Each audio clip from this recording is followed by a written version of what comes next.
ବନ୍ଦେ ମାତରମ୍। ପ୍ରଥମ ଭାଗ ମୋ ଓଡ଼ିଆ କେହି ତୁଟାଉ ନାହାନ୍ତି ସେ ଗଳ୍ପଟିକୁ ବର୍ଣ୍ଣନା କରିକି ଆପଣମାନଙ୍କୁ କହିଥିଲି। ଆଜି ମୁଁ ଦ୍ୱିତୀୟ ଭାଗ ଗଳ୍ପଟି କହୁଛି। ଥରେ ଗୋଟିଏ ଝିଅ ସ୍କୁଲରେ ପଢ଼ୁଥିଲା।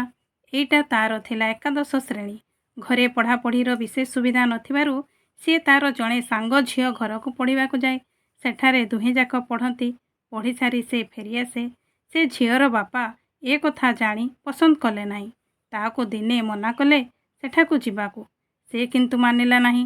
ପୁଣି ଗଲା, କାରଣ ଘରେ ତାର ପଢ଼ିବାକୁ ମନ ଲାଗେ ନାହିଁ। ସେଠାରେ ତାର ପଢ଼ିବାକୁ ସୁବିଧା ହୁଏ। ଆଉ ଭଲ ବି ଲାଗେ। ତା ଛଡ଼ା ସେ ଜାଣିନଥିଲା ବାପା ତାଙ୍କୁ ବିଶେଷ କିଛି ଖରାପ ଅର୍ଥରେ ନେବେ। ସେ ନ ମାନି ପୁନର୍ବାର ଯିବାକୁ ବାପା ତାର ଭୀଷଣ ରାଗିଗଲେ। ତାର ଚରିତ୍ର ସମ୍ବନ୍ଧେ ନାନା ପ୍ରକାର ସନ୍ଦେହ ଭାବ ପୋଷଣ କଲେ। ଘରେ ସ୍ତ୍ରୀ ସହ କଳି କଲେ ଓ ଝିଅକୁ ବାରଣ କରିବାକୁ କହିଲେ। ସ୍ତ୍ରୀ ତାଙ୍କର ଏସବୁ କଥାରେ ଗୁରୁତ୍ୱ ଦିଅନ୍ତି ନାହିଁ। ସେ ଜାଣନ୍ତି ସ୍ୱାମୀ ତାଙ୍କର ତୁଚ୍ଛା ସନ୍ଦେହୀ ଓ କ୍ରୋଧୀ ଲୋକ। ତା ଛଡ଼ା ଝିଅର ପରୀକ୍ଷା ସମୟ। ତାକୁ ବାଧା ଦେଲେ ତାର ପରୀକ୍ଷାରେ କିଛି ଖରାପ ହୋଇପାରେ। ତେଣୁ ସେ ଝିଅକୁ ବିଶେଷ କିଛି ଜୋର ଦେଇ କହିପାରିଲେ ନାହିଁ। ଏହା ଫଳରେ ବାପାଙ୍କର ରାଗ ଆଉ ଦେଖେ କିଏ? ରାଗି ସମସ୍ତଙ୍କ ଆଗରେ ଗପିଲେ, ଏ ଝିଅଟା ପାଠ ପଢ଼ି ଖରାପ ହୋଇଗଲା। ୟା ତା ଘରକୁ ଯାଇ ସେଠାରେ ରହି ନିଜର ଚରିତ୍ର ତ ନଷ୍ଟ କଲାଣି, ତା ଛଡ଼ା ମୋର ମାନ ଇଜ୍ଜତ ସବୁ ଶେଷ କଲା। କୂଳରେ କଳଙ୍କ ଲଗାଇଲା। ସ୍ତ୍ରୀ ତାଙ୍କର ବୁଝିପାରିଲେ ଇଏ ତ ନିଜେ ମୂର୍ଖ, କ୍ରୋଧର ବଶବର୍ତ୍ତୀ ହୋଇ ବୁଦ୍ଧିବୃତ୍ତି ହରାଇଲେଣି। ନିଜେ ନିଜର ମାନ ଇଜ୍ଜତ ପଦାରେ ପକାଉଛନ୍ତି। ଝିଅଟାକୁ ବି ହଇରାଣ କରୁଛନ୍ତି। ଦିନେ ସେ ଝିଅକୁ ଡାକି ବୁଝାଇଦେଲେ ତାର ସାଙ୍ଗ ଘରକୁ ଆଉ ନ ଯିବା ଲାଗି। ଝିଅ କିନ୍ତୁ ରାଗି ଆହୁରି ଅଗ୍ନିଶର୍ମା। କହିଲା, ମୁଁ ଅଲବତ୍ ଯିବି। କାହିଁକି ସେ ମୋ ନାମରେ ମିଛରେ ଏଣୁ ତେଣୁ ୟା ତା ଆଗରେ କହୁଛନ୍ତି। ମୋର ସେ କ'ଣ କରିବେ କରନ୍ତୁ। ମା ବିଚାରୀ ବହୁତ ହଇରାଣରେ ପଡ଼ିଲେ। ନୀରବରେ କେବଳ ଭଗବାନଙ୍କୁ ଡାକିବା ଛଡ଼ା ତାଙ୍କର ଆଉ କିଛି ଚାରା ନାହିଁ। କାରଣ ସେ ଜାଣିପାରିଲେ ଝିଅର କିଛି ଦୋଷ ନଥିଲେ ବି ବାପ ମୂର୍ଖ ହେତୁ କେତେବେଳେ କି କାଣ୍ଡ କରି ବସିବ। ତା ଛଡ଼ା ପରୀକ୍ଷା ବେଳ। ଝିଅର ପଢ଼ା ଯଦି ବନ୍ଦ କରିଦିଏ ସେ ବି ଦୁଃଖରେ କ'ଣ ନାହିଁ କ'ଣ କରି ବସିବ। ମାର ଡାକ ଭଗବାନ ଶୁଣିଲେ। ଝିଅ ମନରେ ଏହି ବିଚାର ଆସିଲା ଯେ ପଢ଼ା ଯଦି ବାପା ବନ୍ଦ କରିଦିଅନ୍ତି, ଯେଉଁଥିପାଇଁ ସେ ସାଙ୍ଗ ଘରକୁ ଯାଉଛି ତାହା ଯଦି ବନ୍ଦ ହୋଇଯାଏ ସେ ତ ବଞ୍ଚିବା ମୁସ୍କିଲ ହୋଇଯିବ। ଛାଡ଼, ସାଙ୍ଗ ଘରକୁ ଯିବା ଛାଡ଼ି ଦେବାକୁ ହେବ। ପଢ଼ାରେ ଯାହା କ୍ଷତି ହେଉଛି ହେଉ, ନାହିଁ ମାମୁଁଠାରୁ କଣା ମାମୁଁ ଭଲ। ସେ ଏଣିକି ଆଉ ତାର ସାଙ୍ଗ ଘରକୁ ଗଲା ନାହିଁ।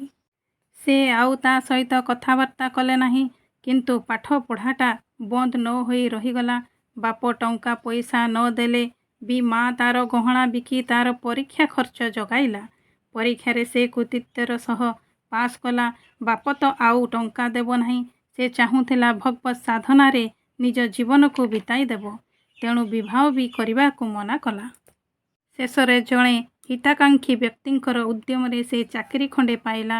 ଚାକିରି କରି ଘରୋଇ ଭାବରେ ପଢ଼ି BA ଓ MA ପାସ୍ କଲା। ଏଣିକି ଖୁବ୍ ବଡ଼ ଚାକିରି କଲା।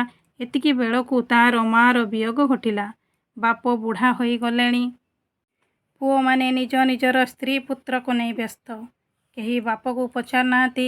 ବୁଢ଼ା ଅନେକ ସମୟ ବସି ଅତୀତ କଥା ମନେ ପକାଇ କାନ୍ଦୁଛି। ଝିଅ ପ୍ରତି ତାର ନିଷ୍ଠୁର ବ୍ୟବହାର କଥା ମନେ ପଡ଼ି ହୃଦୟ କରତି ଯାଉଛି।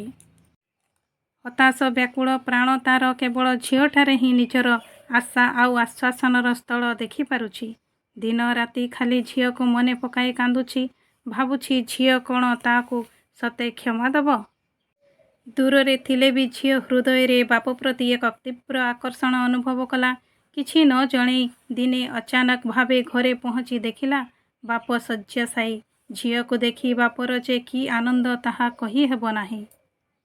ଅନୁଶୋଚନାର ଅଶ୍ରୁ ଝରଝର ହୋଇ ଆଖିରୁ ଝରି ଯାଉଛି। ଏଥର ତାଙ୍କୁ ଆଉ ଘରେ ରହିବାକୁ ହେଲା ନାହିଁ। ଜୀବନର ଶେଷ ପର୍ଯ୍ୟନ୍ତ ଝିଅ ପାଖରେ ରହି କଟାଇଲେ। ଏହି କ୍ଷେତ୍ରରେ ଝିଅର ଯେଉଁ ଅଡ଼ୁଆ ତୁଟିଲା ତାହା ଏକ ବୃହତ୍ତର ଅଡ଼ୁଆର ସମ୍ମୁଖୀନ ହେବା ଫଳରେ। ସେ ଅଡ଼ୁଆଟି ହେଉଛି ତାର ପାଠପଢ଼ା କାଳେ ବନ୍ଦ ହୋଇଯିବ। ଏ କ୍ଷେତ୍ରରେ ବୃହତ୍ତର ଅଡ଼ୁଆଟି ପ୍ରଗତିମୂଳକ କ୍ଷତିକାରକ ନୁହେଁ। ତେଣୁ ମୋ ଅଡ଼ୁଆଟି ତୁଟାଇବ କିଏ? ମୋ ଅଡ଼ୁଆଟିର ସୂତ୍ର ଯେ ମୋ ନିଜ ଭିତରେ। ମୋର ବୃହତ୍ତର ଅଡ଼ୁଆଟିକୁ ଯଦି ମୁଁ ଆଣି ସାମ୍ନାରେ ରଖି ଶାନ୍ତ ନୀରବ ଭାବେ ସେଇ ଦିଗରେ ଉନ୍ମୁକ୍ତ ରହେ ତେବେ ଏ କ୍ଷୁଦ୍ର ଅଡ଼ୁଆଟି କୁଆଡ଼େ ନିଶ୍ଚିହ୍ନ ହୋଇ ଯିବାକୁ ବାଟ ପାଇବ ନାହିଁ। ଯେ ପର୍ଯ୍ୟନ୍ତ ସମ୍ପୂର୍ଣ୍ଣ ନିଶ୍ଚିହ୍ନ ନ ହୋଇଛି ସେ ପର୍ଯ୍ୟନ୍ତ ଜାଣିବାକୁ ହେବ ଆମ ବୃହତ୍ତର ଅଡ଼ୁଆଟି ପ୍ରତି ଆମେ ସମ୍ପୂର୍ଣ୍ଣ ଉନ୍ମିଳିତ ନୁହଁ। ସେଇଥିଲାଗି ଭଗବାନ ବାଧା ବିପତ୍ତି ଆମ ପାଖକୁ ପଠାଇଥାନ୍ତି କେବଳ ଆମର ସିଦ୍ଧିକୁ ଆହୁରି ପୂର୍ଣ୍ଣତା ପ୍ରଦାନ କରିବା ଲାଗି। ବାଧା ବିପତ୍ତି ଯେତେ ବିଶାଳ, ବିଜୟ ମଧ୍ୟ ସେତେ ବିଶାଳ। ସହ୍ୟ କର, ତୁ ବିଜୟ ଲାଭ କରିବୁ।